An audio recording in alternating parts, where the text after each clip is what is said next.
Hi, I'm Scott Campbell, Director of Operations here at Stowe Monroe Falls City Schools. Over the course of the next few weeks, we'll be doing short video segments called Walk the Yard here on the iconic front yard of Stowe Monroe Falls High School.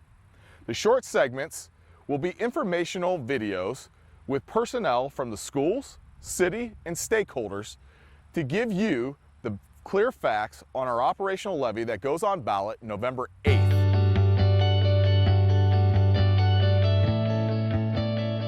My name is Scott Campbell, Director of Operations here at Stowe Monroe Falls City Schools, with another segment of Walk the Yard. Today, my guest is Assistant Superintendent Kristie Prough. Kristie, how you doing today? I'm well, Scott. How are you? Good, good. Come on a walk with me. Yeah. All right, so Kristie has wore a ton of hats in our district. She's been here for 6 years. One of the most recent hats that she had to wear was COVID Queen.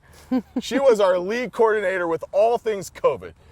Today, Kristie, tell us about how the money that we've gotten from the state has helped us and all the stuff that we've had to overcome with COVID. Sure, Scott. So we were lucky to receive funding from the state like every other district did in the state of Ohio. And we were able to use that money in 13 different categories to kind of address the learning loss, the needs that we had for cleaning and sanitation, as well as some other areas. So we received about $5 million in total from the state. But one of the creative things that we did as a district was we hired permanent floater substitutes in our buildings. And a bulk of our money really went for that.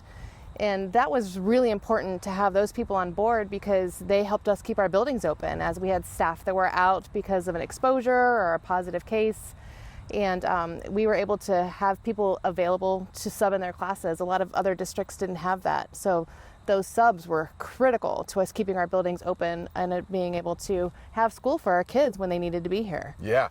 So what I'm hearing is we took some of this COVID money and we helped replenish we got subs, we were able to retain staff. So with that being said, can we take some more of that money and help us maybe fight off this upcoming operational levy on November 8th to replenish more of our operational needs? Oh, Scott, we'd love to be able to do that. But unfortunately, with the rules from the money that we received from the state, we had to expend it all by the end of fiscal year 2023. So, it was a 2-year grant. We had very limited categories we were allowed to spend that in, and we were not allowed to save it. The nice thing about having the money when we received it, though, was we were able to push off the need for the levy by, a couple years because we were able to use that funding to help keep teachers in the classroom and, again, to help pay for those substitutes. If we would have had to pay for that out of our general fund, we would have had a bigger deficit earlier. Now, let me ask you this. Everything I keep hearing this term. It's called COVID gap.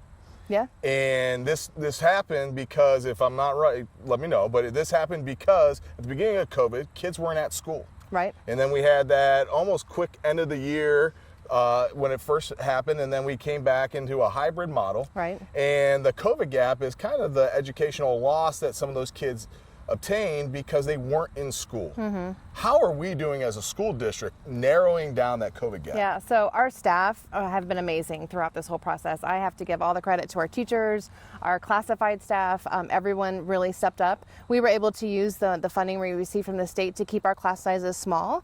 So while we could have looked to right size the district at the elementary levels last year and maybe eliminated some teaching positions, we kept everybody on board and we were able to have really small class sizes.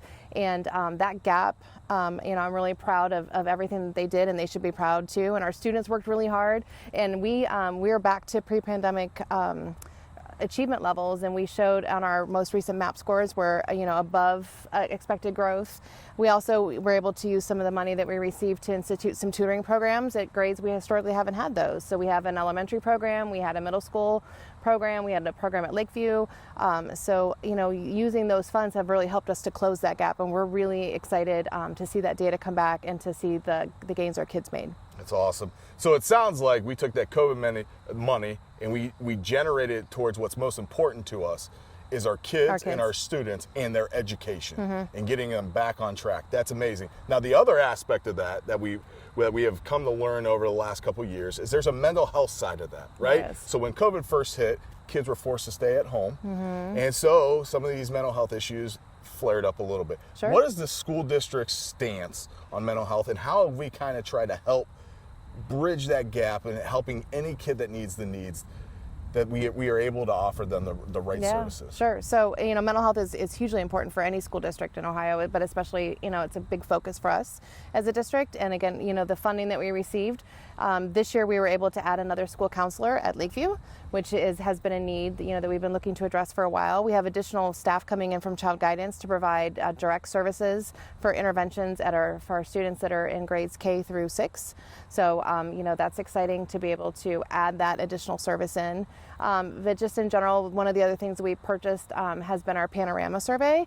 The nice thing about that is it lets our teachers know like the social emotional health of their classroom. And then there are specific lessons about, developing what they call protective factors. How is your resilience? How do you cope with things? They're just short lessons that you can do in a whole group.